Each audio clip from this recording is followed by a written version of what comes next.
ও মাম্মা, কি খাচ্ছ? হুম হুম। চিড়ের পোলাও, চিড়ের পোলাও?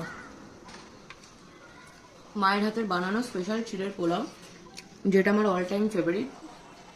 আজকে সকালবেলা এমসে যাওয়ার সময় মা এটাই ব্রেকফাস্ট বানিয়ে দিয়েছিল। মা তো দুদিন ধরে এখানে আছে, তোমরা জানো। তো এটা খেয়েই গেছিলাম।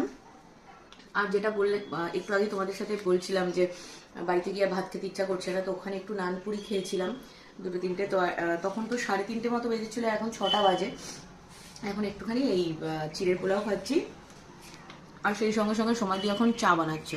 তো চিড়ের পোলাও খাবো আর একটু চা খাবো, ব্যাস। ভীষণ টায়ার্ড লাগছে। যেদিনই এমসে যাই, সকালে যাই বিকেলে ফিরি, সারাদিনের জার্নি থাকে তো মানে বিধ্বস্ত লাগছে। কিন্তু আজকে বাইরের ওয়েদারটা দারুণ। সকালবেলার দিকে নাকি একটু বৃষ্টি হয়েছিল, মানে আমাদের এখানে তো ভালো বৃষ্টি হয়েছে মা বললো। আর আমরা যেখানে ছিলাম এমসে, সেখানেও অল্প অল্প নাকি বৃষ্টি হয়েছে। আমরা কিচ্ছু টের পাইনি, ভেতরে কিচ্ছু বোঝা যায় না। বাট যখন বেরিয়েছি বাড়ি আসার জন্য, তখন তো ওয়েদার দারুণ ছিল, এখনো সুন্দর।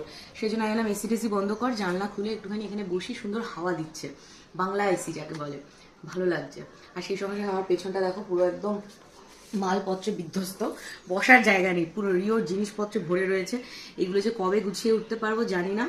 তা আপাতত হচ্ছে এর মধ্যেই বসে একটু বাইরেটা দেখতে দেখতে পোলাও খাচ্ছি, আর এখন সমাধি চা বানাচ্ছে।